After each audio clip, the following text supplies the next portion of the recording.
phones. Ethan. Is it? It's too late. Okay. I'm glad Are that's how we- we start. Yes, are we- we're on. are we on? We got the entire time Ethan was sounding off. Cool. Great. Thanks for the musical intro, Ethan.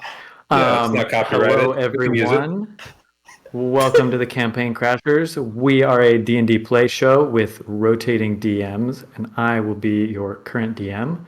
Do you guys just want to do a quick introduction of your characters really quick before we I start? think we For should introduce anyone new? ourselves and our characters. Yeah, Yes. well, you are your characters, so it's kind of like a two-piece package. Don't question it, just introduce. All right. Hello, my name is Chad, and I am playing the character Barrow. Barrow is a moon druid and the most recent new member of the party. Da-da-da. Writes down Birio. Barrow. He's a Barrow. Barrow. Barrow.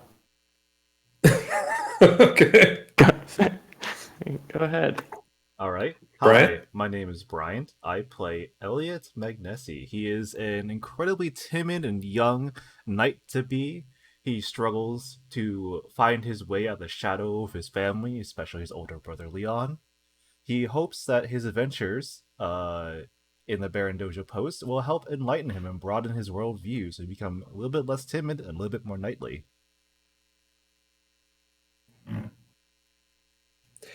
And I am Ethan, and I play Brendel Barnesend. He is a human bard, is around 17, absolutely desperate, probably more horny than he realizes, but romantic at heart, looking for love in all the wrong places, or all the right places. So really just, he's open to the world.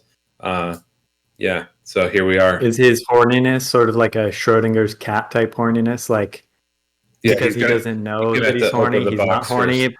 But once he figures it out, it's like then he's just screwed. Yeah, it's more like he's perpetually I've pitching been- a tent, I've been and that's just horny how he this thinks whole it is time. all. Yeah, he's pitching a tent constantly, and that's how he thinks everyone is. Yeah. So It's a compass. he doesn't realize he's horny. He's just constantly aroused. That's And this we is have- Tri-Larry Tops. He's joining us today. we're also going to have one more joining a little bit late. That will be Simon. He will be playing Og Vorbis, a nerdy wizard who sucks at doing everything and has an annoying voice. Wait, could I Actually- do mine again? Are we in agreement of that? We actually discussed this, Taylor, while you were away for a second. Because he's late, he's playing a young dumpster child named Dumpster. Oh, great. Love it. Love to hear it. What were you going to say, Chad? I said, can I do mine again? I realized that everyone else had better than mine, and I would like another shot, and we'll just cut mine out in post-production. Thank you. There's no This is live, dude. We're live to one whole viewer. Well, He's gonna be cut it out. stopping. It's one of us. just viewers, skip that part when you get to it. Thank you. I'll be playing my name is Chad. I'll be playing the character of Barrow, a wood elf, middle-aged wood elf from the desert lands of Ralia, who has left home in pursuit of finding new creatures and beasts in his hopes to learn to wild shape into them. Is the newest member of the party. Okay, that's Beautiful. better. We'll just cut that out and insert it in. Just cut I that. need one of those like Men in Black. Forget everything you just heard. ISO it.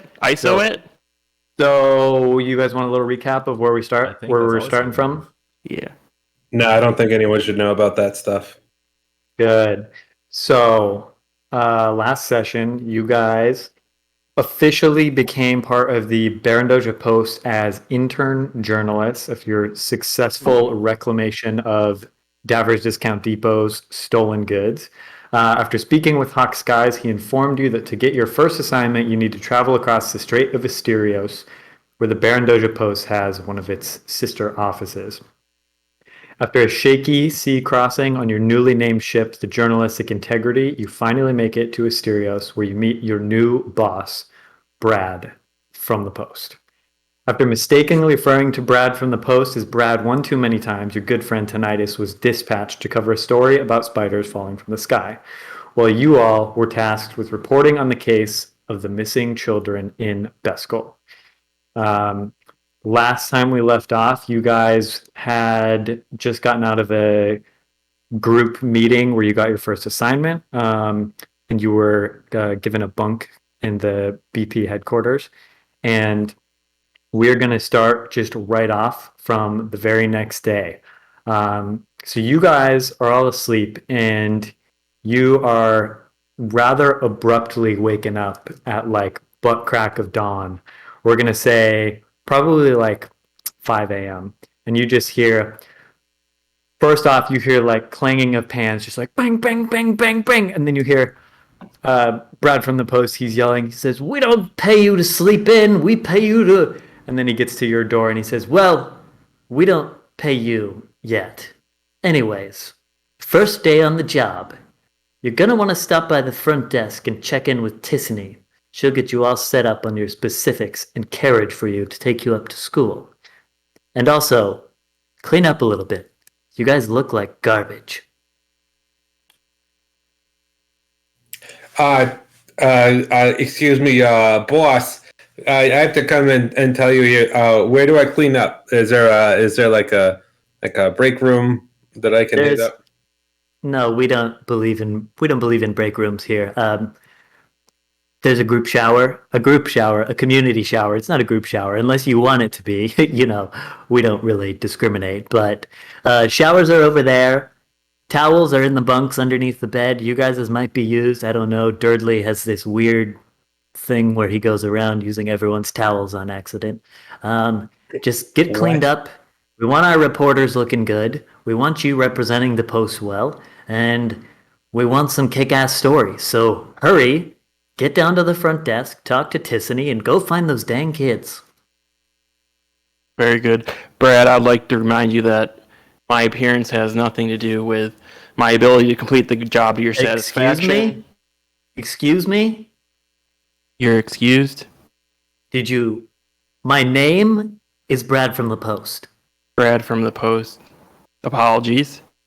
I just would like to remind you that I'll give you one more fluke, and then you're going to be off walking to Spiderland with your good friend Tinnitus and Dum Dum Durdley. Thank you, sir. We will do a great job. And I just brush my hair to the side. Good. Clean up. Interns. And then he just turns off and walks away. So yeah. I go take a long, luxurious shower. I'm assuming in this shower there's like really good like massage heads that I can really get into my lower back with, because honestly it's grown out a bit. And I really have to get a shower head in there and like comb out the hair. Yeah, let's talk about this. Just roll a stealth check really quick, because those are like the high tier investigative reporter showers, and you guys are interns, and the intern showers are like borderline bucket on the floor. So if you give me a stealth check and you're able to sneak in there, I'll let you enjoy the luxury. Rather than having individual soaps, we have the soap on the wall in the big dispenser. Just a soap on the rope. Yeah. There's a sign on the wall that says, "Don't drop the soap." I got an 18. All right, yeah. You sneak into the ultra luxurious. It's got like they only have hole in the ground toilets there, but it's like a total like bidet hole in the ground toilet. You don't know how this plumbing system is shooting water up, but there's a bidet, and they have water flossers for your teeth as well. It's pretty top notch. So you take a nice little shower, and you go freshen up. And then you guys do need to check in with Tissany at the front desk after you're all good to go. I'd like to say that Elliot is too embarrassed to shower everyone else, or even shower remotely in the same time period as anyone else, so he remains unclean. Mm-hmm. I get the feeling that he's like Tobias Funke. Like yeah, he's 100% a never nude. Is that true? That kind of seems Fully believable. He was trying his best to play off that he's not smelly. I walk out of the bathroom just shirtless and dripping just a little bit so it's tasteful. But kind of like is it a pretty hot environment that we're in right now, Taylor? I mean, it's a bathroom. It's muggy.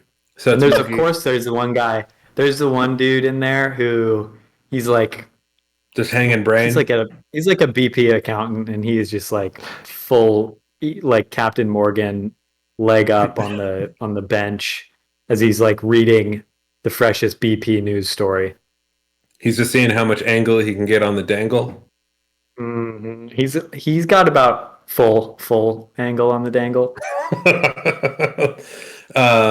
Okay, well, I have my pants on, but I'm just kind of like have my shirt draped over my shoulder, and I'm not absolutely cut, but just reasonably so. And I just walk out. I see Elliot there, and he's got, "Hey, bud, like, what's going on? Like, are you ready to get about the day? You're gonna get a shower in?" Yeah, Brendel, don't worry about me. You enjoy your shower. I'll get mine. Don't worry. Okay, man. Like that's totally cool.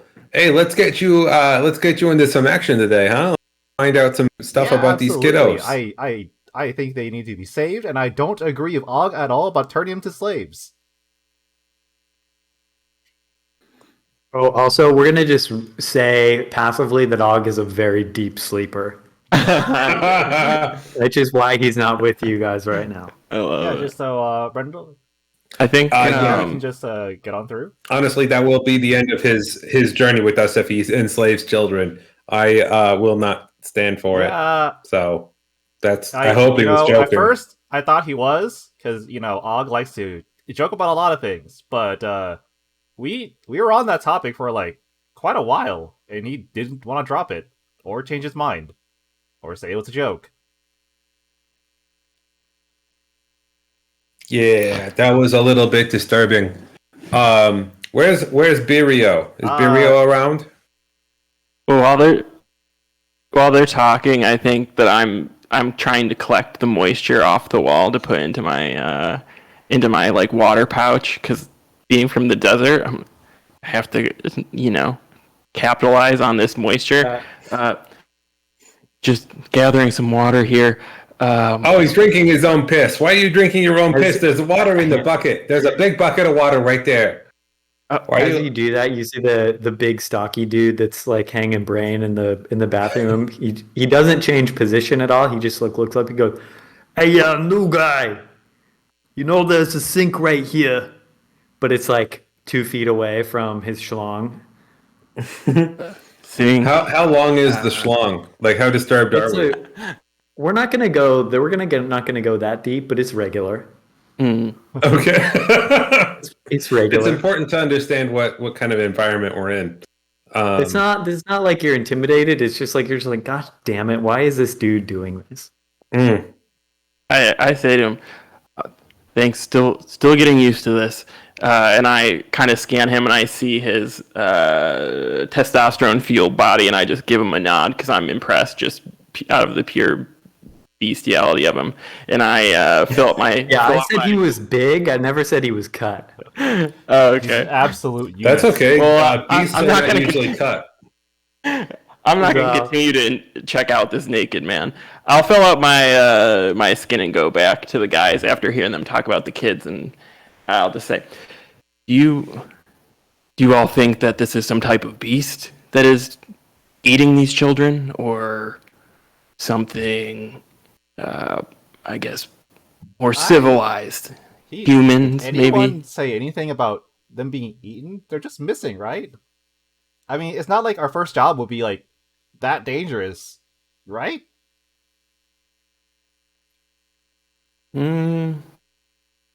Naturally, I'm inclined to think that maybe the kids were wandering in the woods and a beast ate them, or something along those lines. And their tribes people are leaving them, failing to protect them. That's what happens in my My village, at least. Wow, that sounds horrible. But I mean, I'm not going to judge. I mean, I don't know how people live their lives over here in Oster or Ralia for that matter. Uh, but I really hope that that's not what happened and they're just lost.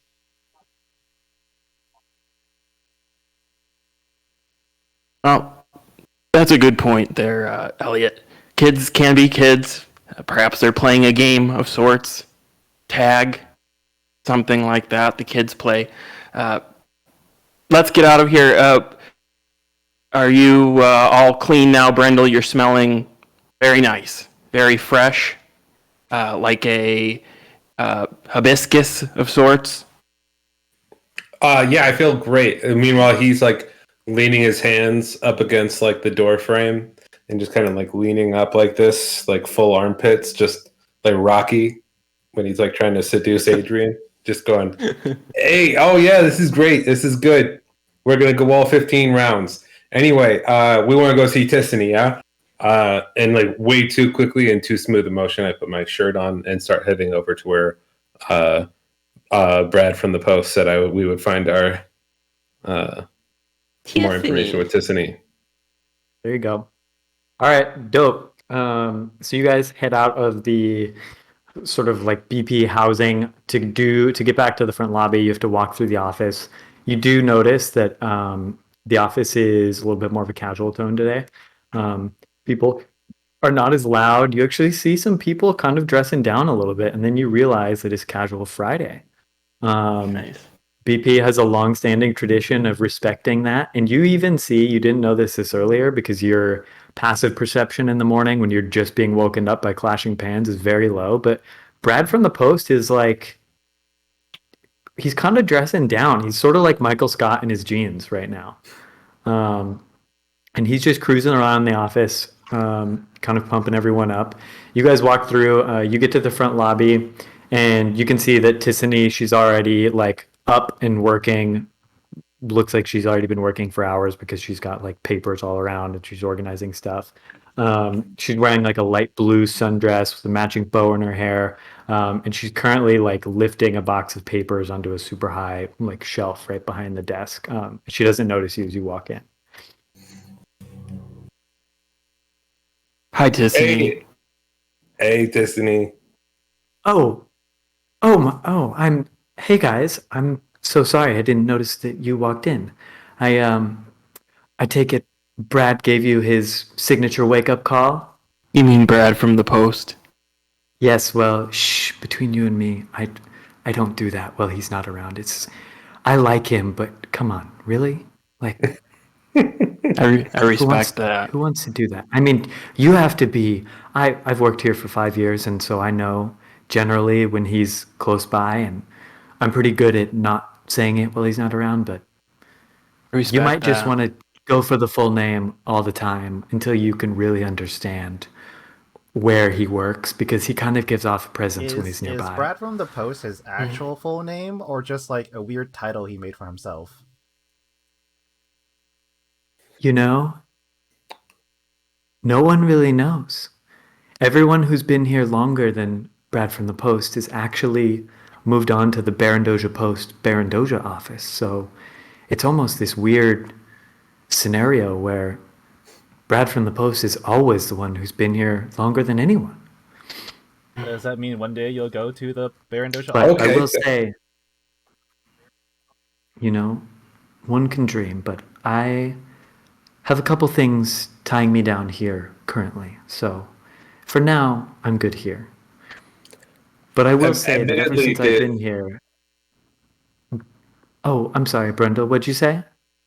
I was just going to say, admittedly, his long-term presence here does not bode well for upward mobility inside the status in the office, but I understand that may not be the case. Either way, you were saying. I did not mean to interrupt. I apologize. No, it's okay. I was just saying that it's been very interesting because a lot of people will actually move on to Barandoja Post before he does. So I don't know if it's this sort of strange thing where he's ambitious but can't get there. I try not to speculate on Brad from the Post. And as she says that, you see him walk right by her as if she like wasn't even looking, but she just knew he would be there. Gasp. I try not to speculate on the way he runs things, except for the fact that I know that ever since I've been here, he's ran this place like they're his own little tiny army, which explains the structured naming and the 5:30 in the morning wake up calls. He actually makes me get up at 3 a.m. But why? Oh, good lord. He likes to have his morning coffee ground by hand. And I mean, I'm not allowed to use any tools, so each bean I have to break up individually. It causes some serious damage to my nails. I'm honestly pretty self-conscious. She's just bleeding all over. Her knuckles are just like have coffee bean imprints on them. Oh, you need a good bar grinder is what you need. Those things they'll run you a fancy nickel, but they'll get the job done. He doesn't have to know, you know. He seems like a great man. I've really tried, but you know, it is what it is for now. It's only 3 hours of grinding for a cup of coffee, and then by that time I'm chipper and awake, so it's really fine. Oh, it must be But, from all you the know- coffee getting into your bloodstream through your fingers. That's honestly, that's a really good point, and I've never even thought about it like that because I don't even drink coffee, but somehow I do feel fueled every single morning. The heart palpitation. If you on your days off, do you feel like you crash a bit, get some headaches? Actually, no. I wake up at 3 a.m. now and just crunch coffee beans. I don't even drink it. She does like 1,000-yard stare. She's just like, what is happening to me? Anyway, Tistany, I apologize for taking up some of your time. You seem so busy. Brad from the Post asked us to come over to see you regarding our assignment, perhaps with some directions on how to proceed. Oh, yes, that is very true. It looks like you guys are heading up to Beskol, right? That's Yeah, correct. absolutely. Beskol. That's where we're going. Well, you know, the first thing that you're going to need as we go up there is we're going to need to get you over to the stables. We'll have a carriage ready for you to take you on up there so you don't have to walk, because we know that by the time you get there on foot, news would not be news anymore and it would be history. So we like to make a priority out of getting you places on time. Would you guys like to see the stables? Oh, I can take you there Is that now. also the stable with Sure. Mogo Oh, the lovely. Pogo? Oh, yes, Mogo is there, right? I brought him there to hang out. He's probably having a fantastic time. Have you no, seen our not at stables all. yet? No. Oh, great. Well, come on. And she gestures to you and takes you guys out the front door. Hold on, I'll she catch goes- up real quick. I grab Og, I throw him over my shoulder, and start following. I love it. He's a deep sleeper, huh? Oh yeah, his eyes are open. Check it out. I like turn and like there's like a Oh. deep, like meaningful stare coming from Og's eyes that penetrates deeply into her soul. But he is fully asleep. Utterly terrifying. And she like kind of like waves her hand in front of his eyes. Wow, he really is out. Oh yeah, you can We're poke him in lucky. the eye. He will not Sometimes wake at up. night, I think I hear him muttering spells, and I am terrified that he'll cast it one night and turn me into a frog. Do you ever think that maybe he might have accidentally casted a sleeping spell on You know, himself? He did once talk about having like sleep problems. I mean- from all the studying, so he has been putting It some could- sleep. It could explain this, and she like smacks him in the face. I kind of feel like a tap on my shoulder, and I turn really quick, saying "What?" and I bang his head up really hard on the door. Bam! He's gonna feel that in the morning or in the What? afternoon. Yeah. Nothing happens.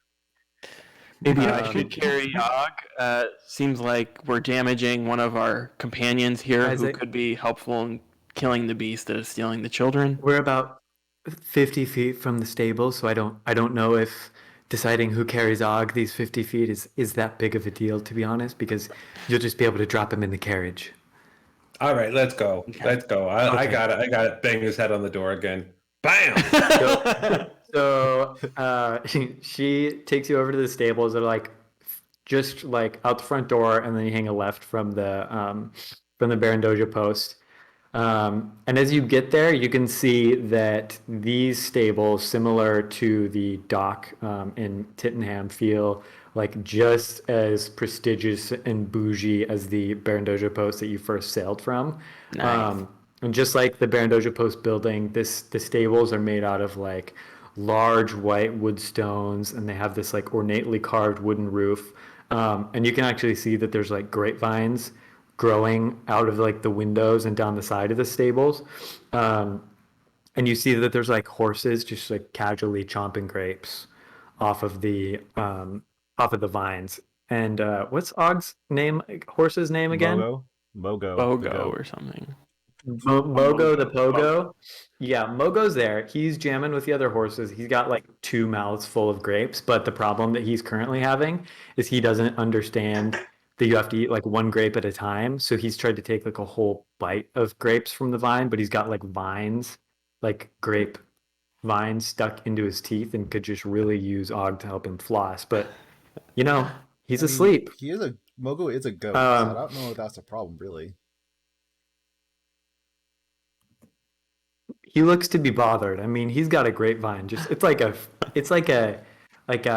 tumbleweed just stuck in his mouth. These usually are smarter creatures. I've come across a lot of them in my travels. They don't know what the problem is here.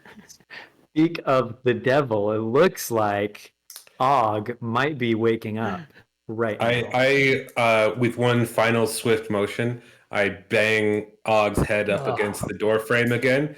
Bam! And he seems to flutter awake. Wow. Wow. I feel like I've been out of it for a while. What's happening? What's going on? Og, it's really great to see that you're awake. I was concerned. Your friends, you know what? I won't. I'll spare you the details. It's good to see you. It's good seeing you as well, yeah. Is that Linus talking? Or Tinnitus? Sorry, I don't know who Linus is. No. Tinnitus is. Oh, that's gone. right. He's out. Brad from the Post had tinnitus and dirtly leave this morning at actually the same time I woke up at 3 a.m. They didn't look happy. For one, the water wasn't on yet, so neither of them got a hot shower. And 2, there was no coffee. And 3, they were sent out less than prepared. Just do yourselves a favor and don't call Brad from the Post back, Brad. Good lesson for everybody. Who are you? This is Tissany. Tissany. Hello. You couldn't tell, buddy. Come on now. I Look can at her see face. facial hair now. Yes. She's so beautiful with no facial hair. She's got that long, red, luxurious hair. It's a mix of. I feel like I've been out of it. I feel like I've been missing things, and I also feel slightly inebriated. So I don't know where that came from, but yeah. Anyway. Wow. You can't tell it's Casual Friday, so she's wearing the same outfit as that girl from the coffee place. But she's been awake since 3 o'clock, grinding coffee with her hands. So. Anyways, I was just showing your coworkers to the stables where you guys are going to have a carriage to take you all the way up to Beskol. That's where Mogo is right now. No, Mogo's right there. You were asleep. You might want to take care of him. We're actually it's strange. We were literally just talking about this. He looks to have. We have a lot of grapevines on the side of the stables, and the horses seem to know to pick 1 grape at a time. But Mogo, I think he kind of just really went for it, and he's got a lot of grape vines stuck in his teeth. He went for like a whole bushel at once. Classic Mogo. So you might just want to get some floss and just pick him out for him. He looks bothered, to say the least. Yeah, let's go get some flaxseed for you, buddy. I'm going to say Mogo's probably like hitting his head against the wall at this moment, just like thinking that they'll just get knocked out of his teeth. I mean, we give him like a multi-grain like muffin. That way he can just pass them. I don't know if multigrain muffins function the same as floss, but no, he just needs to eat them and just pass them right through. You know. All right. We'll say you We'll say that Fridays there's also a continental breakfast, and you were able to grab some muffins. Classic. So Tissany takes you guys. She unlocks a gate to get you into the stables, and then as she's walking in, she just says, "Do you guys have any questions before you jump on the road that you'd like to ask me?" I do. Tiffany, do we have any additional tips or anything that came into the post regarding this story that we could look into once we arrive? You know, that's probably a little bit above my pay grade. If I were you, I would probably just go check in, see if there's a town official or some sort of an officer or someone who might be able to give you the details of it. I think as far as anyone here knows, the only thing we've heard is that there are kids going missing, and it's not all at once. It's kind of slow. And no one seems to know where they are, but it's concerning because the Elf King is getting a little bit worried about his little settlement up there in Beskol. The Elf King. Yes. Is that a local ruler, or is that the king of Oster? Or what's the name of this king? So actually, the Elf King is from Eden's Gulf, and Beskol was actually a colony that he had initially sent out to study whether there was Fey activity in Rallia. Okay. And so there's a surprisingly large amount of elves up there. No one can say for sure whether they've found any connections to the Fae, but there's a lot of lore and interesting stories about things that happen up there. To be honest, I'm not surprised that kids are going missing. Hey, I can't say why, but it just seems like something that would happen when you have a colony set up studying weird things in the Fae. I mean, come on. yeah, that wouldn't be the first or even the 1,000th person to go missing through Fey activity. That is an Right. interesting realm. It's just the strange thing is that it's children, you know? Hey, I thought the Fae was kind of unbiased. hey, GM. Yo. I am from Eden's Gulf. Do I know anything or have any thoughts about this Elf King? Not aside from, not particularly. No. Okay, cool. I am neutral on this matter. He's kind of like a neutral elf king. You know about like all of the, this like ceremonial stuff that happens like when there's a new king, and how they send So it's the like same a one. prince into the Fae. Okay, Yeah, but I mean that's just like a running tradition Gotcha. in Eden's Gulf, so that like constantly happens. So this king, he's been kinging it up for a couple of years now. He's got a long rule ahead of him, but he does have a son that will probably get ready to go into the Fae soon. cool. So she walks you in, and she also mentioned, she says, it's also a 6-day journey to get up there. So you might want to stock up on some supplies and things. I'm sure, as you're aware, that we supply the food and everything, but anything else you'll have to get on your own. And she gestures to another lemonade-looking booth, and standing behind it, there's a short little halfling boy, and he just says, "Hello, misters. May I interest you in any of our fine carriage wares?" Well, hello, little And one. he opens a trunk, so you can see all of his wares. Inside of said trunk, you can see he has yarn, a horse bride, a wooden spoke, a sewing kit, and a Venus flytrap. Everyone, if you remember last time, we did not buy the brace, and we really could have used that. Honestly, I have a gut feeling that we should just at least buy some of everything, because they were put here for a very specific reason. I don't know. Maybe that's just me being paranoid. Yeah, right. I mean, of course, there's no way we could possibly. My voice is going out. Of course, we could possibly. Of course, there's no way we could possibly know what you might encounter. We're just trying to give you something to help you along the way. What were the items again? Can you do the list again? Yarn, a horse bride, a wooden spoke, a sewing kit, and a Venus flytrap. And he says, and they all can be yours for Mere 100 Ah. gold. What? And he smiles kind of smugly. Well, that's a little rich for my taste. Okay, what if we get everything but the Venus flytrap? 80. What's your name, kid? Leo. Hey, Tissany, are you still? Where are you, Tissany? Hey, I'm here. Brendel, what seems to be the problem is this is Leo. He's our stable boy. Yeah, this little Leo's a bit of a piece of shit. And I need the number for the Better Business Bureau. Excuse me, mister, that's not a very nice thing to say about me. Oh, well, think I then found you his better voice give again. us the right prices. You're trying to. We are freaking interns. We don't make any money, so you're gonna sell it Sir. to us at just above cost. So you make a little bit of money, but ridiculous. This is scalping I'm us sorry, sir. on the side of the road. I don't make the rules. I'm just here to sell what I'm told to sell. And he starts tearing up a little bit. I'm just trying to make a living. I grab Elliot and I'm like, Elliot, you tell him who's boss. Elliot Show him who's also gets boss, to cry. Elliot. He just means to sob along with him. He feels empathy for this guy. He's just trying his best to live. Okay, maybe not Elliot. I bring Elliot back. I put a burial. If you're going to Burial. buy something, just do it. If not, please leave me alone. Burial, can you please haggle? I'm too abrasive and Elliot's too soft. Maybe you're right, just right. Who's Berio?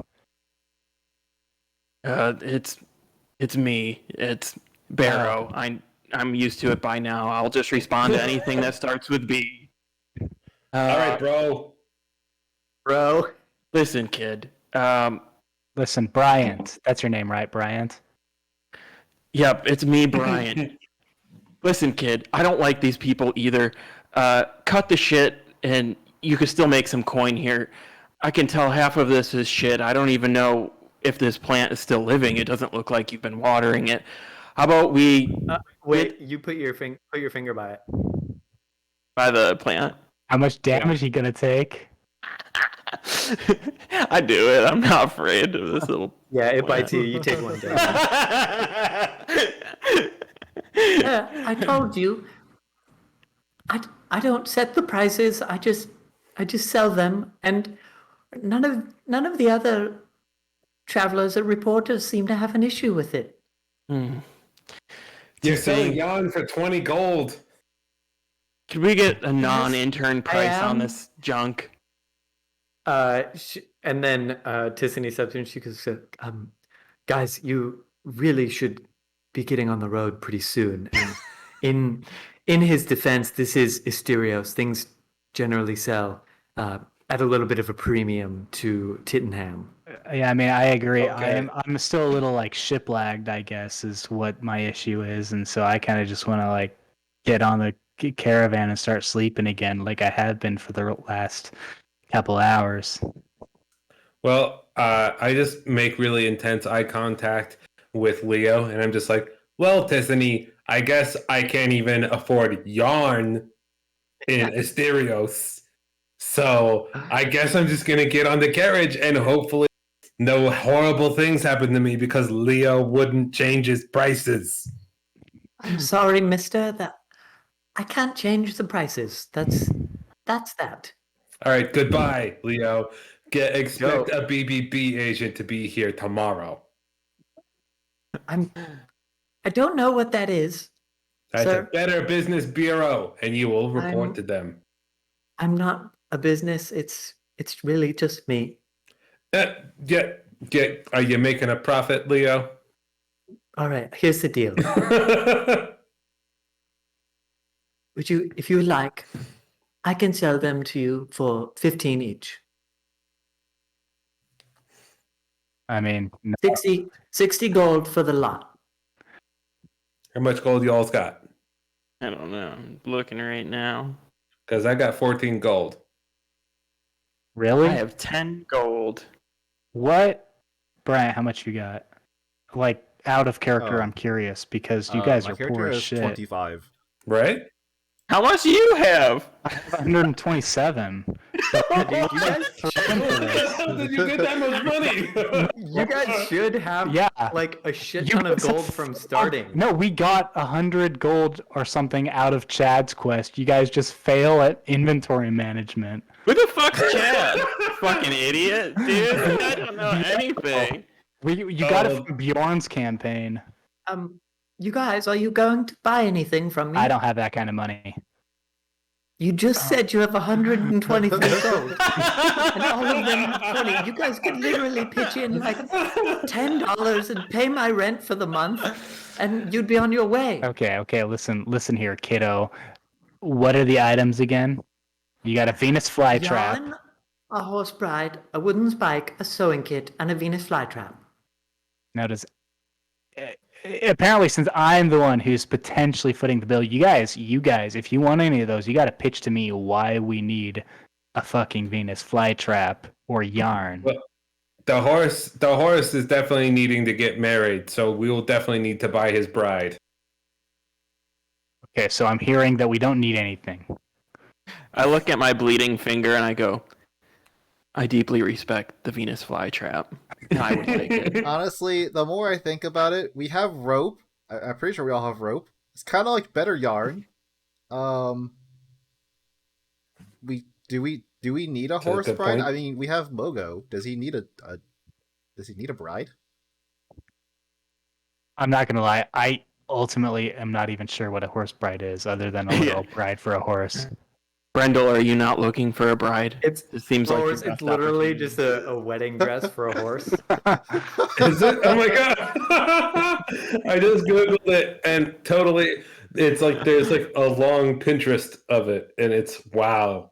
Oh my Wow. god! So, Oh my Yeah, god! Oh wait, yeah. It's a horse bridal, not a bride.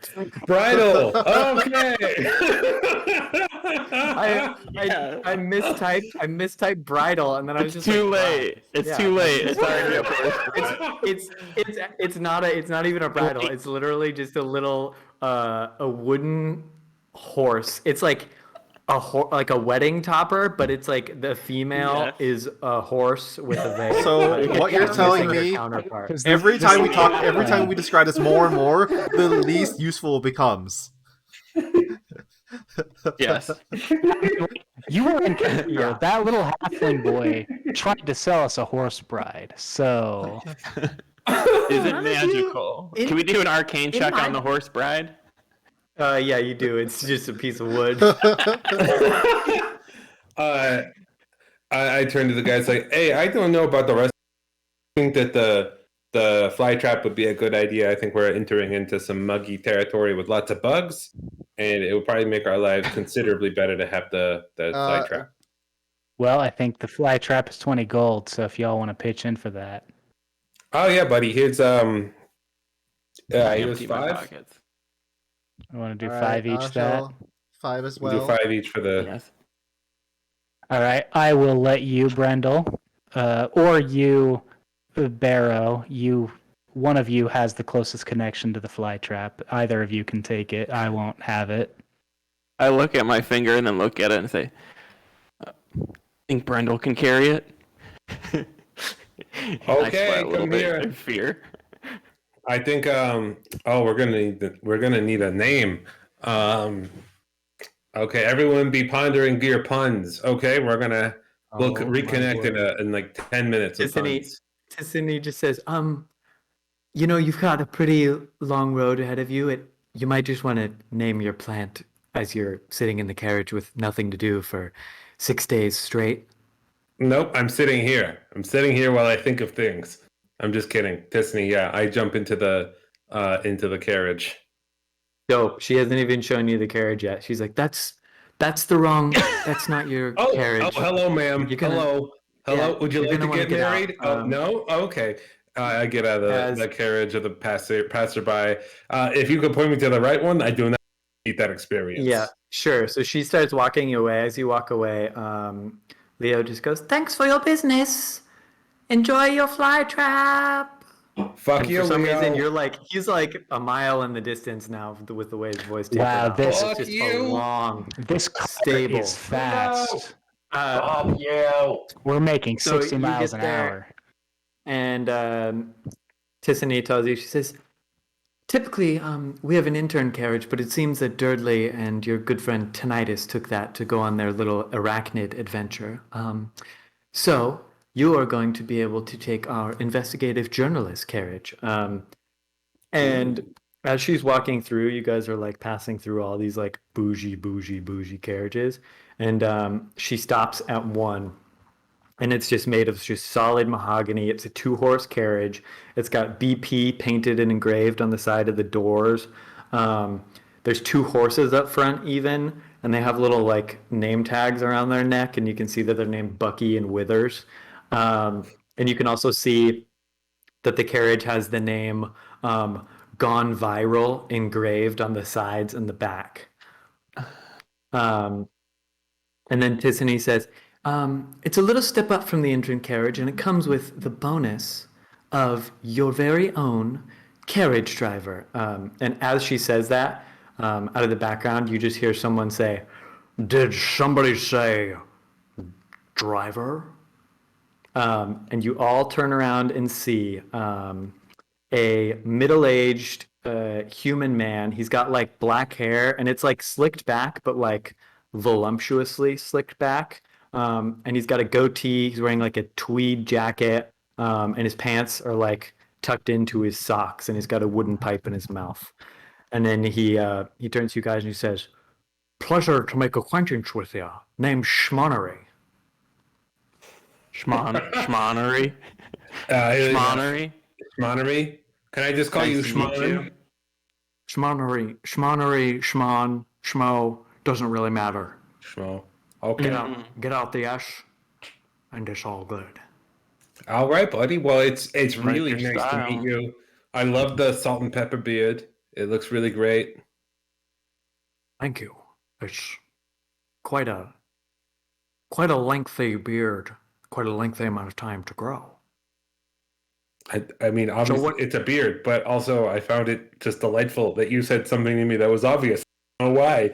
Your voice is amazing. Why is Wow, Hawk Sky that's- introducing himself with a different name?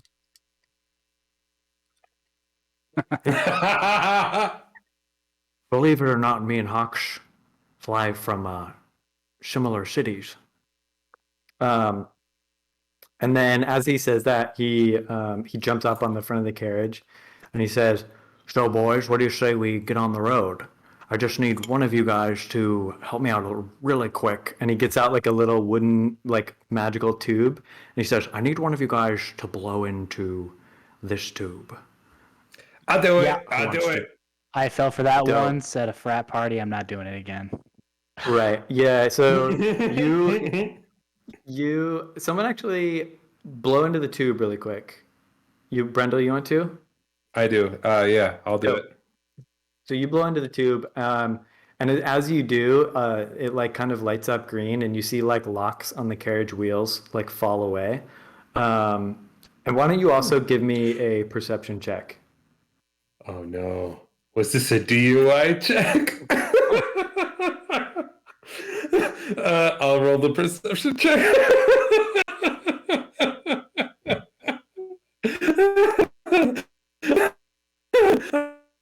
Rolled it with a Man. 6 total. You, as far as you can see, Schmonnery is in tip-top shape to be driving this carriage, and he just says to you, "Well, boys, let's get on the road." Schmonnery, Love it. about how long of a trip is this? 6 days. Oh, baby. Okay. Okay. Well, I Schmoner, can I jump in with you? Sit up top. Do as you please, Brendel. I pop up and I kind of like. There's a moment of hesitation where I'm like, oh, I'm gonna sit in his lap, and then I decide, probably just next to him. I'm an adult. That'd be weird. That's the first time dope. any of your characters have ever thought that. Before I jump in, I'm gonna run up to Tissany and say, Tissany, I respect that you're standing up to Brad in some ways, and I hand her my dagger and say, "But you don't have to cut the coffee beans with just your hands." And then I run and get on the carriage and get back. She holds it in her hands and her eyes get wide, and she like mouths to you in like a very puzzled face, and she mouths the words. She just goes, "Stab him." Yeah. I look back and then I do a half she, nod, like, yeah. Slowly starts withdrawing back into the Barry Post building. This might be my Dope. legacy. So you guys jump in the carriage with Schmonnery, and you get on your merry way. So Mary, as you guys leave Asterios, you actually travel for like 2 whole days. Your carriage has like relatively few issues.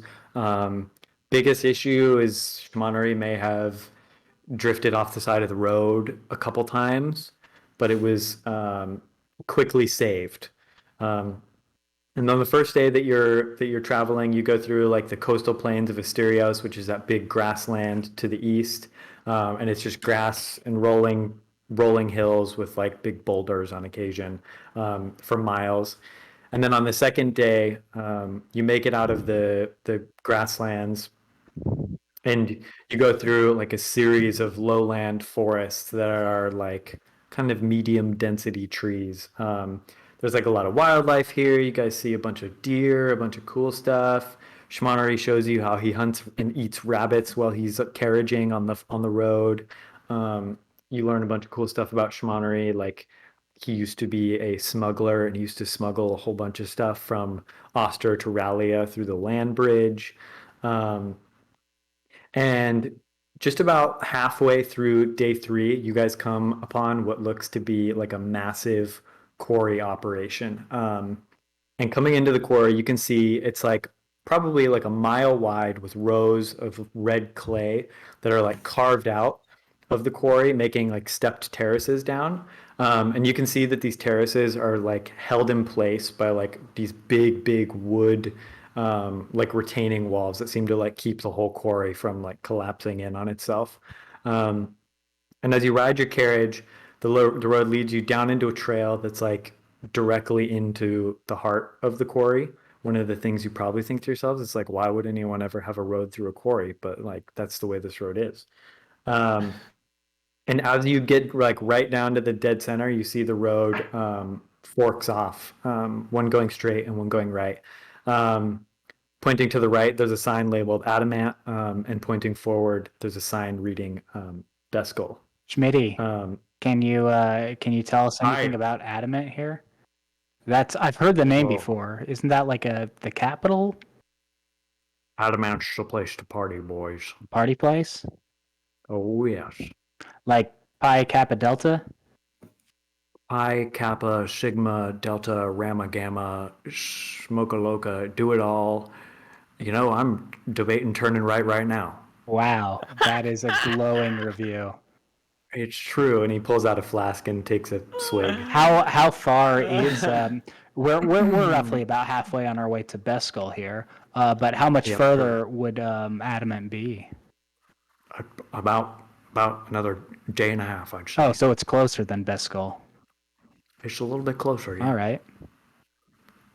That was my only question. Thank you. Sure. Always happy to answer. And he takes a puff of his pipe, and he whips your horses. And we're gonna say that Mogo the Pogo is also tied up with the horses, and he's kind of like Rudolph the reindeering the pack. He's not really doing much. Like you can see, there's a lot of slack in. Yeah, I figure he's like in the thing, but he's like his feet aren't even touching the ground. Yeah, basically. Yeah, dope. So you guys keep going up on the road towards Beskol, and you start to get like towards the end of the quarry. Can someone give me a perception check? Not me, because I haven't been paying attention. Go, Elliot. I wanted to do a quick addendum where I, as a wizard, I don't think it's come up yet, but part of what I did was I took some books from the library and hoping it goes a while before those are noticed that they're missing. So on the 3-day trip so far, I've just been reading a couple of those and figuring out a couple new spells. Elliot got a 15 in perception. Okay. Ooh, a 15 in perception. Okay, as you get to the top, or like kind of, you're like 3/4 out of the quarry almost. You hear what sounds to be like screaming. Yep. Or like a yelling sound coming from like kind of deep in the quarry. And you said it was a 15, right? Okay.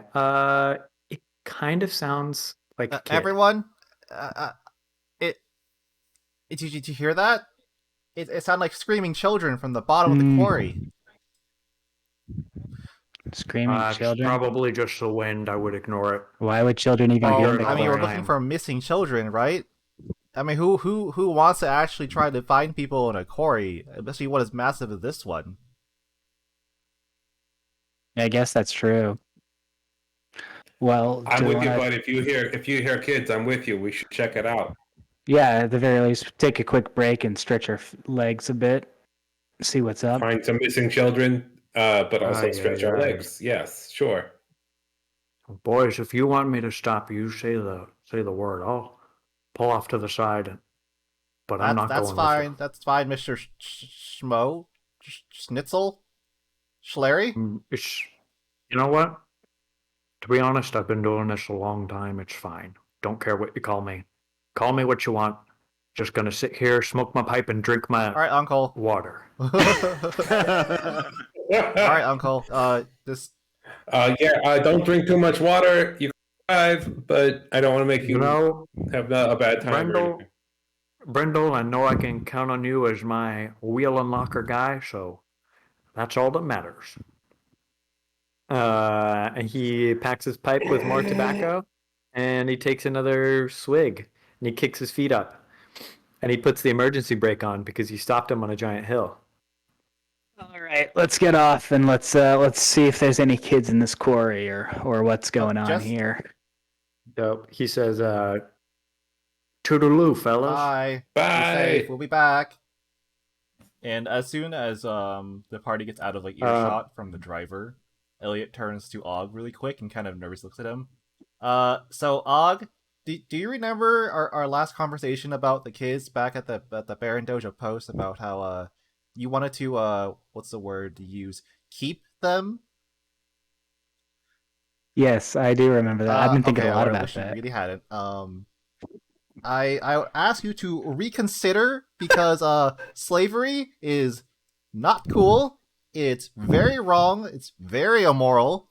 And these are children. They need to have lives and grow up on their own. Wait, you felt like you had to have this conversation away from schmonery? Our moral compass. Yeah, you're probably right, because now that I think of it, he probably would have sided with Og. We haven't had this convo for 3 days of just sitting in a thing. But now he hears part of this conversation, he goes, "I side with Og. Put those shits to work." No! Schmo! Schlarry! Schlaggy? No, I mean, I don't, I wouldn't want to enslave them or take away their future or anything like that. I'm just saying that we're gonna find various potions. We're not gonna know what they do, and the option is either we drink them and find out, or somebody else does. And statistically, those kids are gonna be even healthier for it. But if you're, answer me this here: if you're so against this indentured servitude here, how much are we getting paid? What's our salary right now? All right, well, you should know that inherently by being an intern, you do not get paid. It's kind of like being a squire. You mostly do it for the exposure. Yeah, exactly. Okay, but I don't see how that has anything to do with children and slavery. I have to agree with Elliot here.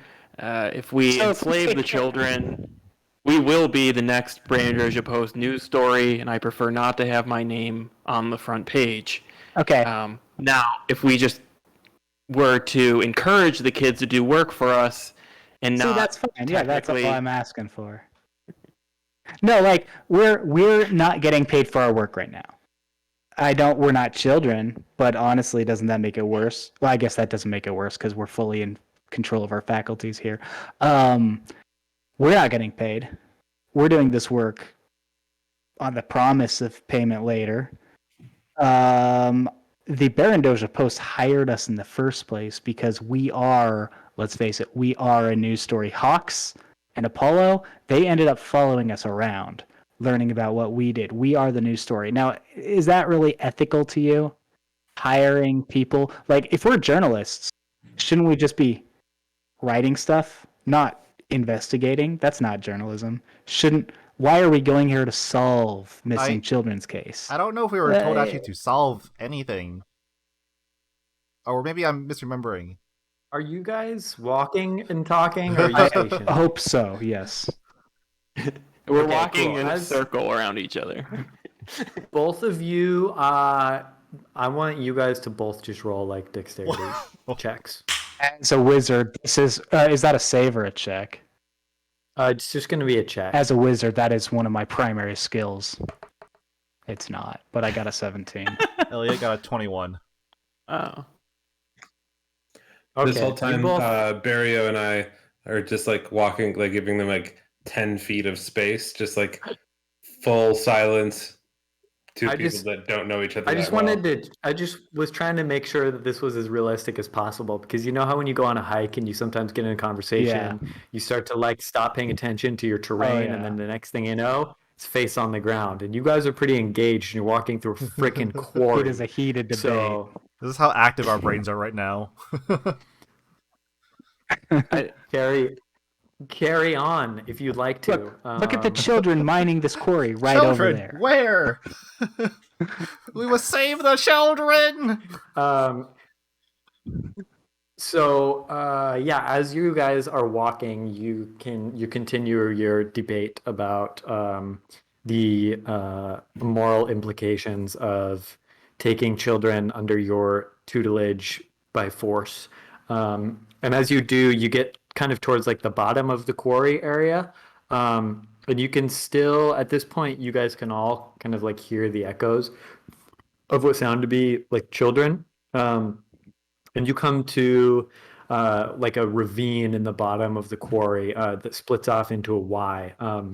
And there's two paths. And so like the way that it looks right now, if you're looking into the ravine, there's like two paths that split off into the Y, and you guys are like 15 feet like below the like surface, like the cliff edge goes up like 15 feet. And then above that, there's like a big quarry wall to your right. And there's a Y in the road. Would you like to go left or Which right? direction does the sound is stronger from? Someone give me a quick perception really quick. Since I asked, I have to roll. All of us are just one. I'm too deep in this debate, so it's one- not me. One person. Well, I asked, I guess I'll roll. I got a mighty 13. 13. It sounds like it's coming from the right. Well, everyone, it sounds like the screaming is coming from the right, so that sounds like the way we have to go. Dope. You go right. Vroom. It is a dead end. There's just an empty mining cart sitting there. I go and check out the mining cart. It's empty. Well, I couldn't tell from the echoing and stuff, but I mean, it looks to me like you had the wrong direction there. Let's go left. Could I do like some type of roll to look for prints in the ground? To see Sure. if like there's been traffic of like animals and or people. That's Other people. survival. Survival? Yes. Wouldn't that be survival? It would be. Yeah. 14. I mean, it looks like you're in a quarry, so it looks like you see boot tracks. You don't see anything particularly small. Did you find our quarry here? Yeah. Just some boot tracks. Nothing of note here. What do you guys want to do? Let's go back to the Y and then go down the other path. Yep, you go down to the other path. It continues, and you can still hear the echoes of the kids. You come up along the path, and there's yet another split path. Except this time there are 3 paths. So you're still in the quarry. There's like a 15-foot cliff above you, and then above the 15-foot cliff, there's still like a big quarry wall off to the right, and then it's open air. Yeah, okay. to the left. This seems like some suspicious bullshit to me. How Barrow, about you? you told us earlier that you could transform into animals. Now, it seems to me like somebody with a bird's view of this would be a lot quicker than us trying to figure out this labyrinth of a quarry. I start to glow like red as a tomato. Yes. You're level 1. You are correct. I am a moon druid who are known to transform and know all animals and be able to take on their shape. Now, things that fly, things that swim, I've yet to, let's say, master. But things that are land walkers, I am. How about things that climb? Things that climb, like I don't know, a monkey or an ape or something that can climb. I grow redder. I've never seen a ape or a monkey. Maybe a spider. I could do a spider. I guess those can climb. This is my first time doing anything with a team. Or you're from Rallia. You're from Rallia. Can you guys think of any Rallian life form that is good at climbing, good at jumping, good at anything like that?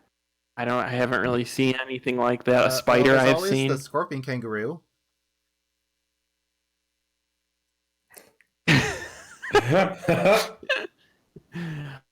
Is that that's not? I open up my notebook and start. You're an expert, aren't you? The pictures of animals I've seen, and I don't see that. Can you actually turn into an animal? Yeah, I can, but not anything I haven't seen before.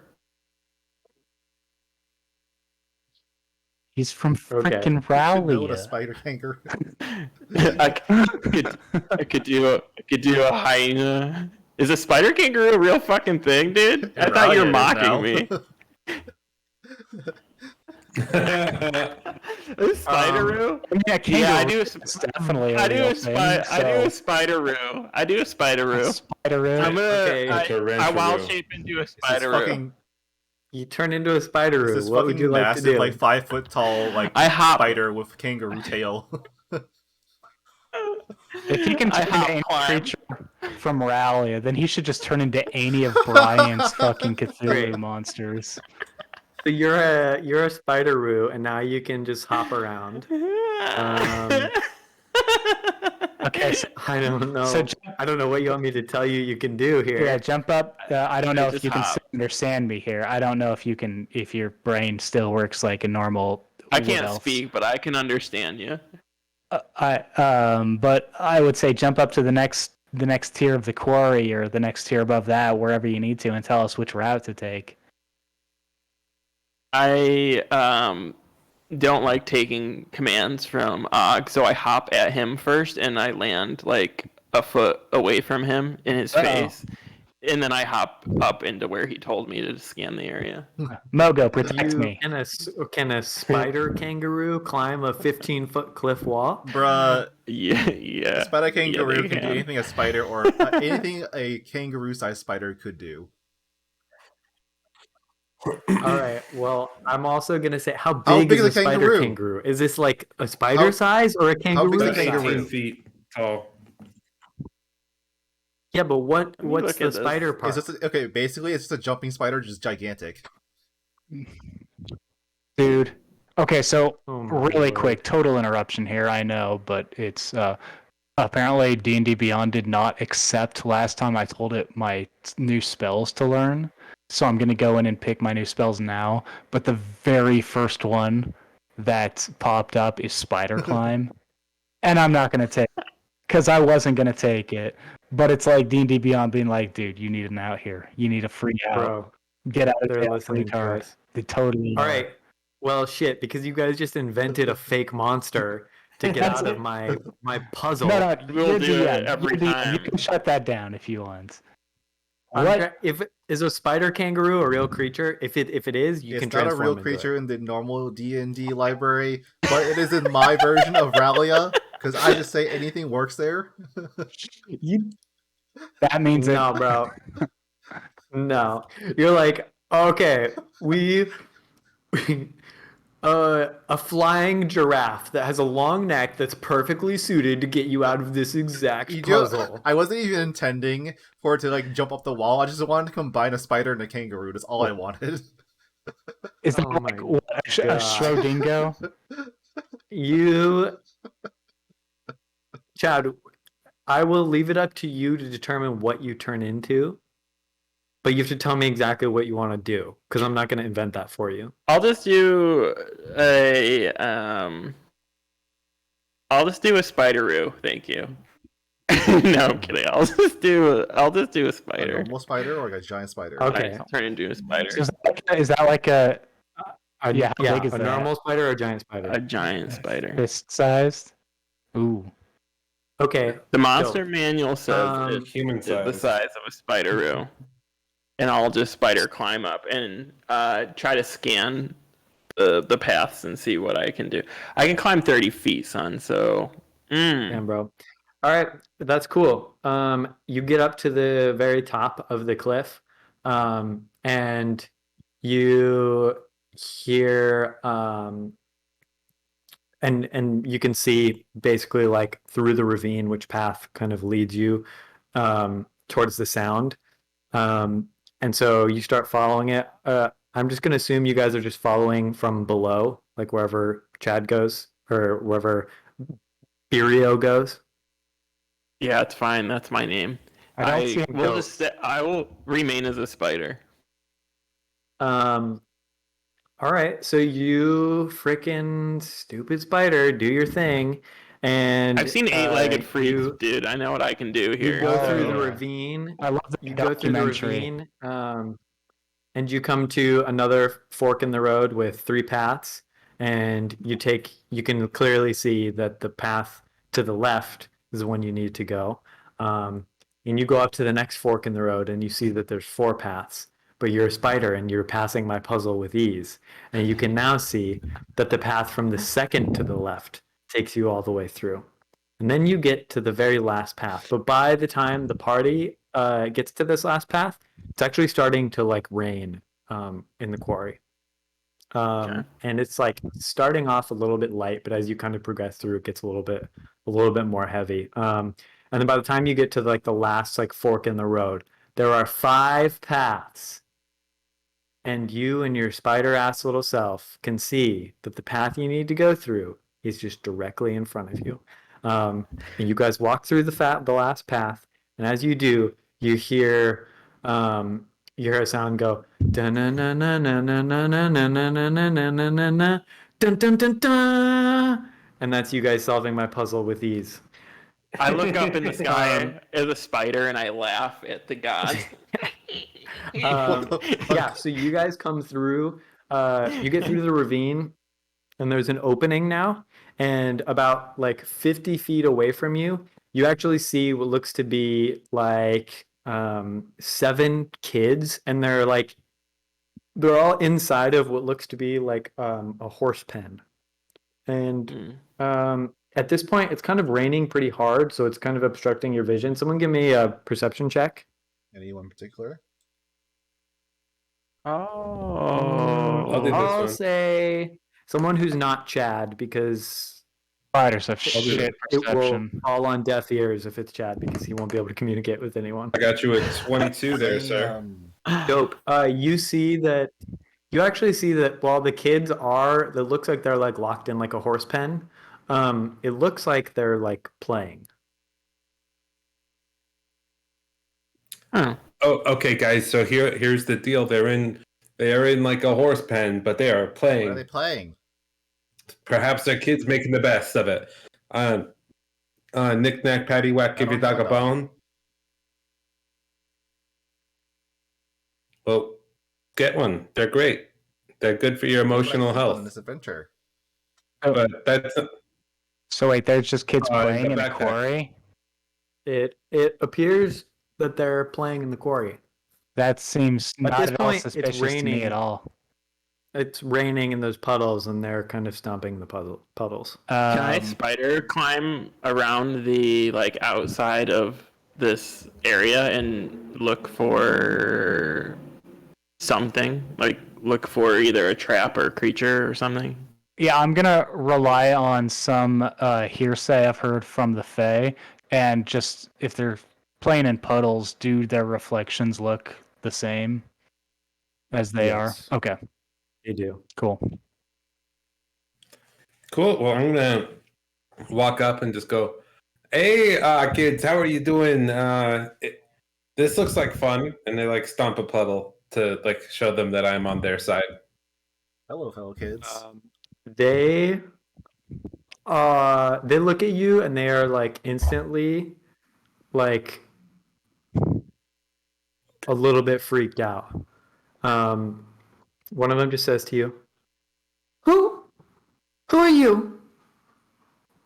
Hi, my What name are- is what are- my name is Brendel. How What are are you? you What's your doing name? here? I'm not supposed to talk to strangers. Wait, I'm not That's a supposed to good say policy. I'm not supposed to say anything. And they're are they backing still in away a from pen? you. Okay. You're not supposed to you- say anything They're in the about pen. what? Are your parents I'm around? not supposed to talk to strangers.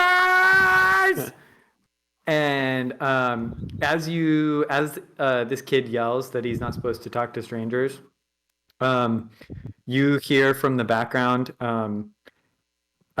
You hear someone just go, "Hey, what am I name of Cephalon do you think you're doing around me children?"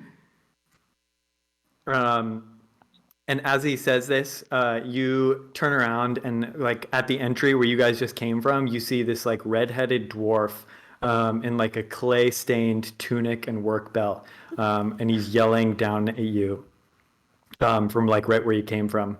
And as soon as he says that to you, he says, "Ladies, it appears we got some perverts trying to take our kids." And then right as soon as he says that, he's like, at this point, like he is visibly like glaring at Brendel. And you guys see like dwarf heads kind of like pop up from around some of like the tiered, like carved like walls of the quarry around you. You see them pop out. And did I say how many there were yet? No. There are 7. Sorry. So yeah, they pop out. There's 7 of these dwarves, and they pop out and are just like super pissed at you. 7 dwarves. I put up both my hands like this, just like trying to ward them off, and just be like, "Whoa, gentlemen! I do apologize for any confusion. If we are just concerned. We're investigating the missing children's cases, and if these are if you are the legal guardians of these kids, I mean them no harm. We'll get out of your hair. But I just want to like kind of like check for like I don't know, like familial relationship, like just checking, does it look like these kids are related to these people that we've encountered? Are they dwarf kids? The dwarf kids? They're dwarf kids, yeah. Okay. And he responds, he says, "Aye, that's what they all say. They come in here saying they're our friends, saying they love us, saying they're our wives, saying all these things, and you know what they What? do? They take everything and they leave. Wait, sorry. They freaking leave, you human men." Sorry, I know you're one of the 7 dwarves, but which one of the 7 dwarves are you? "Oh, excuse me. I don't share names with enemies. No, we were sent here to investigate missing children. It sounds like you've experienced this. Oh yeah. Oh sure. Oh sure. You're sent here to investigate missing children. Look at this feather. Like I'm supposed to believe that. What? What did Look at this You know feather. what? Baron Doja Post. That's what this represents. We work at the Post. I don't read the Baron Doja Post.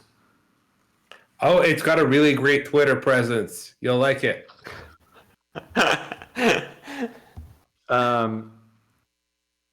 I whisper to whoever's nearby, I think this one is grumpy. Dad, I get the feeling that they are all the grumpy. I'm not grumpy. At this point, Brendel, there is another dwarf. There's two other dwarves, and they're like honing in on you, and they're like nose breathing and like at you just like super hard. And then he says, "What? Why are you really here? Did Lucy send ya? Did Lucy send you to take the kids from me now? Did she? Did she? Lucy No. and Brenda and Jan? Yeah, they sent you all here to take the kids and take them back with their stupid human mans like you." I literally do not God. know anyone by those names. I've I've never met a single person named Lucy. Brendel, you remember when Brad from the Post was handing out the quests? This one sounds like it's related to the dwarf women that were going for the human men with that new cologne. I don't know what they had. You remember that? I Yeah, don't. a short I don't. man. I only care about things involving my own. Well, human man, it would seem you might care a little bit about this, because you're sort of the main bad guy here. I don't think I am. I think it's just a case of mistaken identity. I really want to help you, or just get out of your hair. In no way do I want to aggravate you any further. Can we just leave, please? Give me... What's like a... Okay, I guess, hang on, let me do something. Give me a religion check. He's gonna roll... the dwarf is gonna roll insight to see if he thinks you're telling the And truth. you can do that, a contested insight, persuasion, or insight deception. Yeah, It's give pretty me normal. a contested... Do me a contested insight. Insight versus like persuasion, or It would just be insight versus... What would it be? That depends on, I mean, in this case, I think it would be persuasion. Yeah, so do that. that's definitely what I want to hear. It's what? 14. That's what I wanted to hear because I have a +7. okay. To that, maybe 14 total. Dope. Well, you freaking apparently persuaded the shit out of him because he rolled a 5.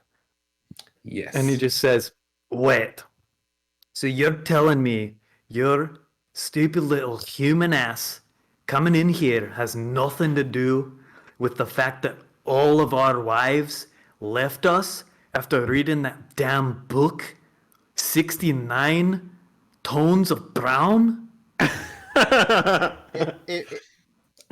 I am so sorry you went through that. Infidelity in a relationship is deeply damaging and traumatizing, and I fully understand being angry. And in no way do I hold that against you.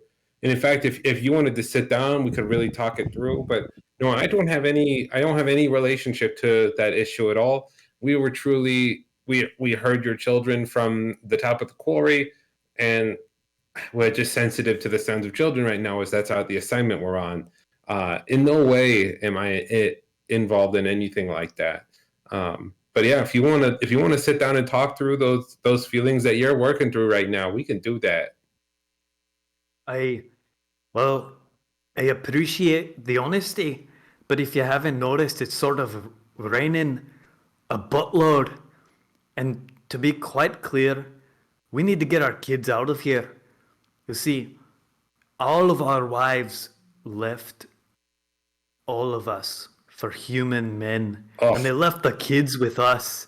So now we need to take the kids to work at the quarry, and they play here in the pen all day. Oh, It sounds That's like too bad.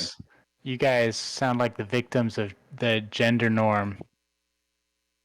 yeah. You guys would need it, Hey. especially like a really good like daycare option. Have you considered unionizing in your quarry? Sounds, to be quite honest, I don't think unionizing will change our relationships with our wives. Oh, that's not what I'm talking about. I'm just saying, like, you know, there's no consideration for you being a single parent here in your workplace. Right. Well, it's sort of new news. It is, but that's I the mean- thing is like that should have been in place before this was ever a concern. Like, you know, you might have Bob coming in from down the street and he's a single dad and he needs someone to watch his kids, and there's no consideration for well, that in this workplace. I appreciate the effort, but you know, Lucy left Jobin yesterday. Oh, Jane left Odin 2 weeks ago. Brenda left Rodin 4 weeks ago. Sally left Mike yesterday. oh, gosh, you guys are having a hard time. It's I'm a real challenge. I'm gonna assume I'm not a spider Well, anymore. boys, But- are you're yeah, you can change back if you want. Okay. Well, boys, I'm terribly sorry for almost sucking your teeth out, but you gotta No. understand, nothing comes between a dwarven dad and his kids, especially when course. mom's out of the picture, banging and shacking up with some tall, skinny human man. I like kind of puff out my stomach so I look a little bit fatter, even though I'm very svelte. Sure, yeah, sure. And he says, right. Well, I'm not here to sit and argue with you. I'm sort of glad we avoided a bit of a confrontation because me and my boys, we get dirty, especially when it gets muddy. And that being said, it's getting pretty muddy, and I recommend we get out of this part of the quarry because flash floods are big here, and I mean like really big. That's a very good point. I open up my arms for like a fight conclusion hug, just so like we can establish on good boundaries. Just like Yo. we show each other affection. Okay, sure, you do that. Just kiss it out, bro. What do you guys want to leave? You guys want to just like leave the way that you came? Yeah. Before I leave, or before after morphing back, we depart, I also just want to say, I just want to mention too, keep an eye on the little ones. There's disappearing children in a town nearby, and we don't want to hear another story about missing kids here. Just keep an eye on them. It seems like you're doing so here, but just know Hey, kids are missing. well, I've heard the stories about Beskol. I've heard what's happening there. I got a cousin traveling through there last week. Came down and said people are not trusting each other. There's rifts in the community. There's conspiracy. There's a whole lot of weird things happening up there. And I suspect if you go up there, you need to watch your back. Because you don't know who you can trust anymore. Can you share with us any of the rumors you heard? Just because we're going up in that direction just to investigate this particular. Well, sure, I've heard quite a few rumors. I've heard, for one, that there's some strange sort of magic going on up there because of the elves and the strange things that they're trying to do with the Fae folk. I've heard some strange stories about the lighthouse there. For one, why do you need a lighthouse when you're in the middle of the mountains? It's just a lake, you know?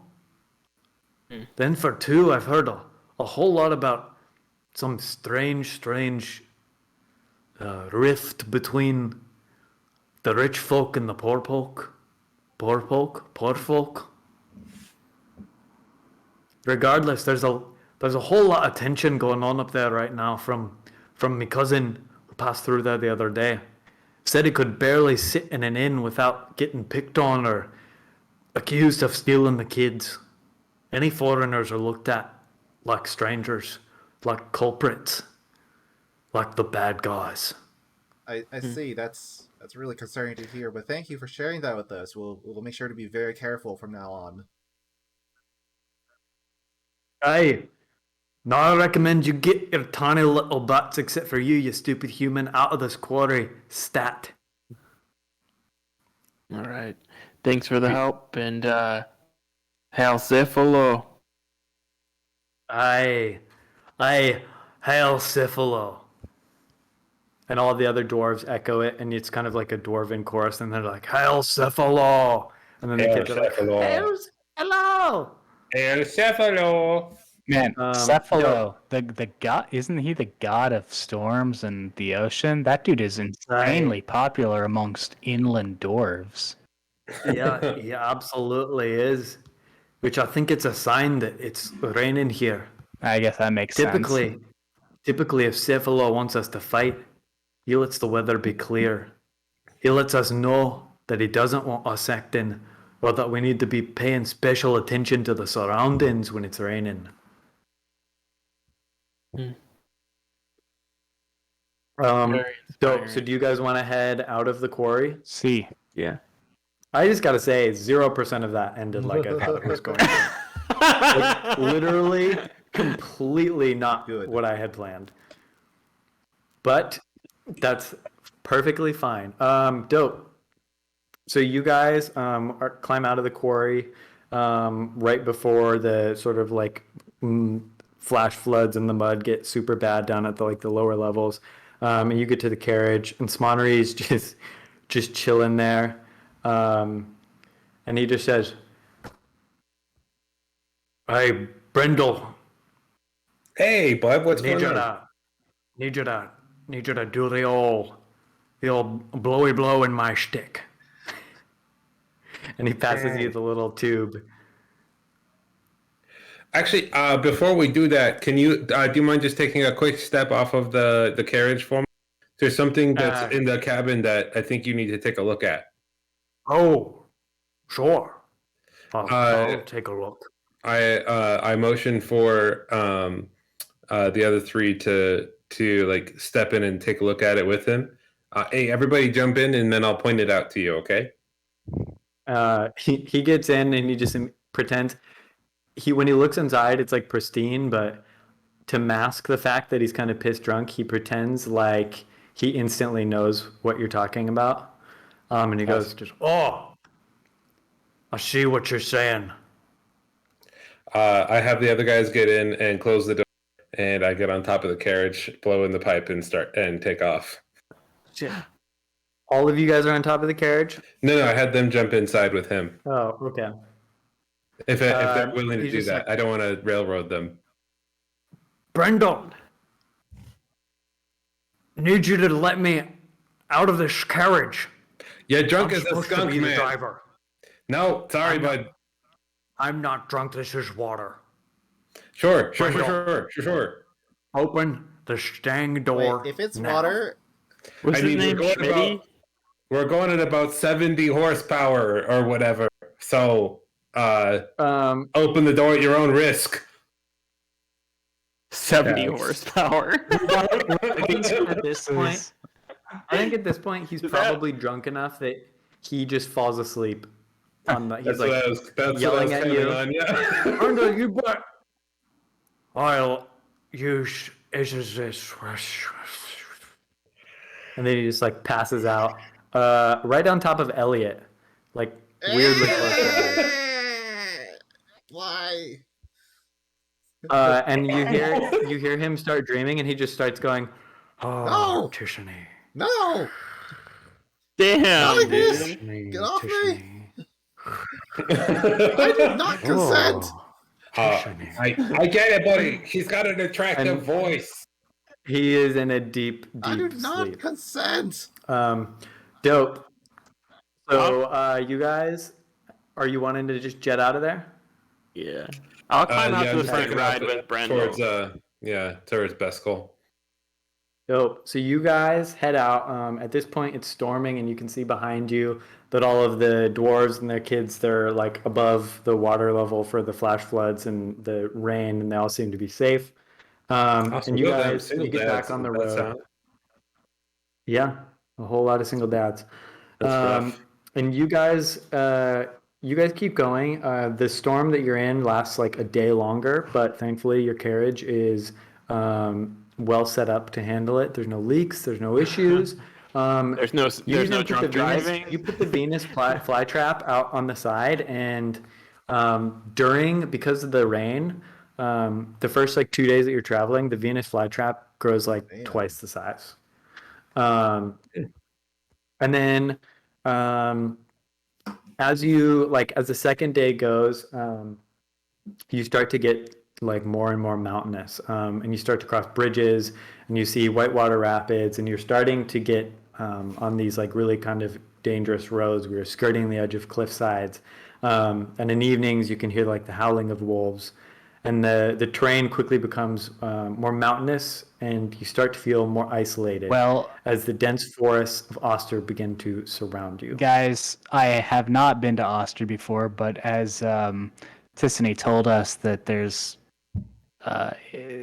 this was like a colony to see if it was in any way related to the Fae. I don't know if it is, but I'm really getting a lot of the same vibes I got as I did in Eden's Gulf at Amena Blach. So it's worth keeping in mind. You're from Eden's Gulf? I am, yeah. My whole family is just gnomish legacy, where gnomes tend to be from the Fae. And I went to school at a wizardium called Amena Blach, which is sometimes in the Fae wild, sometimes in our material plane. Oh, okay. But yeah. So, you should obviously know what we should be like watching out for and stuff, right? So, like, is there anything to be scared of? Also, this man has been on top of me for this entire time, and no one has helped me.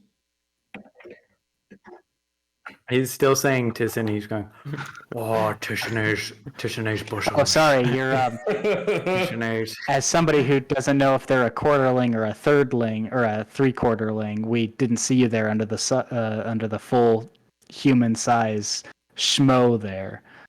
Sorry, here, let me get you out of there. Thank you. He's so sweaty. Yeah, no problem. This would have been a lot easier to get you out of there. Probably could have done it earlier if we had a couple children here to help out. But, that's a conversation. I do not want this man near any children. He is a terrible influence. Also, I am going to snatch his flask and take a whiff of what's in here. What's in the flask?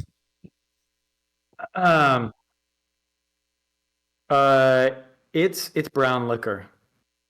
Unless you want to taste it, you don't know what kind water. Hey, pass it up here. It could. No, you're driving. What are you insane? Oh, right, yeah. Oh, right, you're right. Sorry, I forgot why I kicked them out of up here. No, yeah, this is much safer for me not to be. I'm going to. As for what we should be watching out for here. Oh, sorry, no, you take a swig first.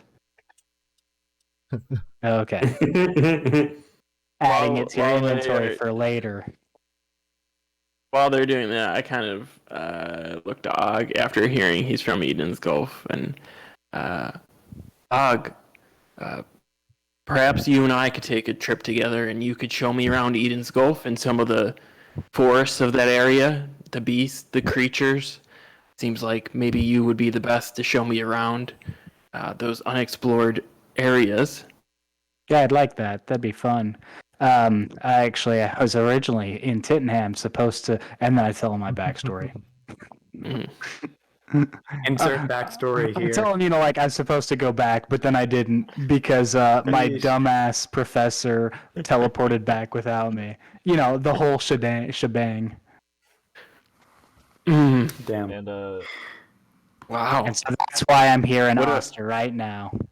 Quite the story of neglect. Now, speaking of neglect, let's get back to these children. yeah, are there any stories about children being like kidnapped or anything in Eden's Gulf or the Fae?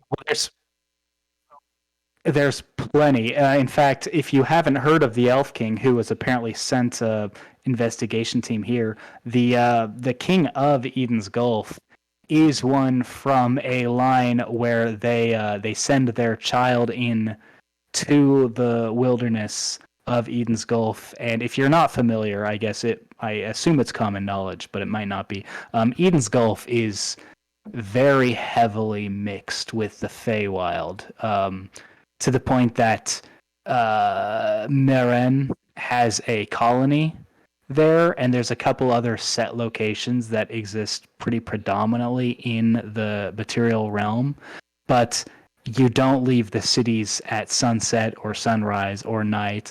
If you are going out into the forests, there's a good chance that you are incidentally cross-planar traveling. So the king or the royal family will send their children out into the woods, and those children almost indefinitely arrive in the Fey wild, where they, I don't know, this is all royal stuff. They keep it from everybody. It's some sort of secret of theirs, but they travel there and they arrive back to our plane within a couple weeks, maybe a couple months at most. But the children have aged by years. I mean, they're elves, and you can still tell that they've aged by at least years.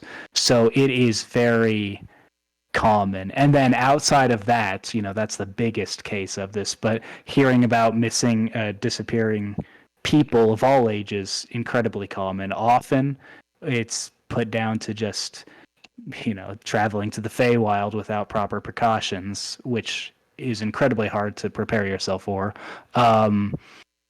But I've also heard, and you asked earlier about what to look out for and what not to trust. It's really not the wild animals. There's lions and tigers and bears and wolves, but those are animals. They might be more pure form of themselves, more powerful, more true to what they are in the Feywild, but those aren't really the threat.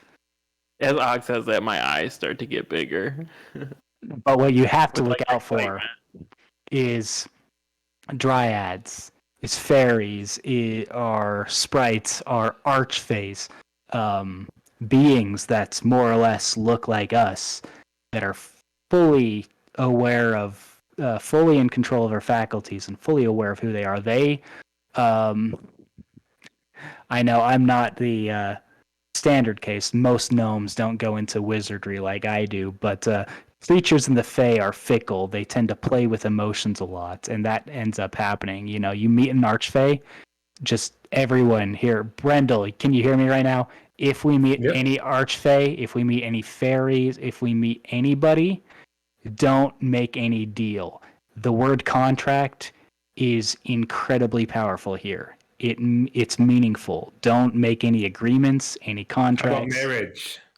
That, you know what? Something about you tells me you're not going to have a hard time not getting married here. Oh, that hurts. But yeah. No, Okay. I'm What just if teasing you, man. You're great. You're a catch. I just quietly start weeping and just hearing Blink 182 songs in my head. Where are you? No, but you more than anybody. You more than anybody should watch out for dryads. They something tells me they're your type. But seriously, I mean, I know you want to. I know your heart is open, but you can't just trust them. From what I can tell, it seems like Brendel is trying to mate with Tissany. Right, Brendel? Yeah, keep Tissany in your heart. I mean, mate. Okay. Tissany. For Tissany, I will do this for Tissany. Do it for Tissany. Do it for T. For Tissany and their Tissany. As you say Tissany, Schmonnery wakes up and goes, "Whoa, Tissany!" Whoa. Yeah. Hey, she got great bosoms. What just happened? Was this? Those rugged hands. Welcome to sobriety. You guys would not believe the dream I just had. Let's talk about Tissany, right? Wow. I should also mention that normally dreams are pretty powerful in the Feywild, but that's it. I don't want to hear about Schmo's dream. Oh, shoot. I'll tell you. I want you will the tell you. details. La, la, Schmo, la, I la, think la, we're la, all la. okay. You You do know, not need to share your you- story. You can go back to sleep and have a yeah. So Schmo starts talking, and he starts just going off about his dream. And as he's talking, your guys' carriage just keeps on cruising. And it's about like at this point, it's getting towards like dusk. On like the third day of traveling from the quarry, and your sixth day of traveling from Asterios. And you guys, you make it, you make your way basically to like the top of a mountain pass. And as you look out of the carriage, you can see this like massive valley with towering mountains on the east and the west. And lying in between the mountains, you can see there's a like huge lake that's just covered in fog. You can't see any details through the fog, but directly to the east of the lake that you can see and a warm orange glow that's coming out of the fog. Um, and you presume that that is your destination. And so as you guys go further into the valley and you get closer to the lights, that suspicion is confirmed when you guys pass a sign on the side of the road that reads, "Welcome to Beskol, population 1,333.5." And 0.5. that is where we'll end. Before we end, last thing I forgot to mention: if we meet any Firbolg, don't trust them. If we meet any Tuatha, those guys are bros. I love them. We fucking die for each other. And then Shmonari says, "Oh, I forgot to tell you this part about Tishini. So then she was," and then it ends.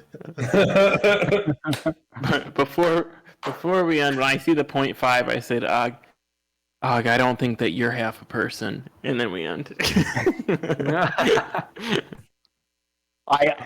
Before that happens, I turn to Ellie and say, "Let me tell you another reason we need children slaves." And then it ends. Elliot just has like 1,000-yard stare staring out of the coach carriage and is just like, why did I decide to go on this? I should have just stayed home.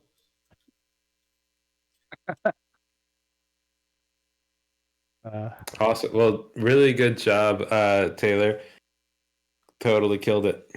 Absolutely. Yeah, I love it. kind of I was hoping to get like I felt like because I wanted to do a second travel one because like there's so much like cool shit on our map that I wanted you guys to be able to experience it. Sure. But I think part of the traveling stuff that I'm trying to figure out is like how to make it like more engaging for you guys. Right. And that was like one of the like dude, all right, first off the Oh, quarry by the way, I situation right here. Is that all right? Oh, okay. Yeah, we can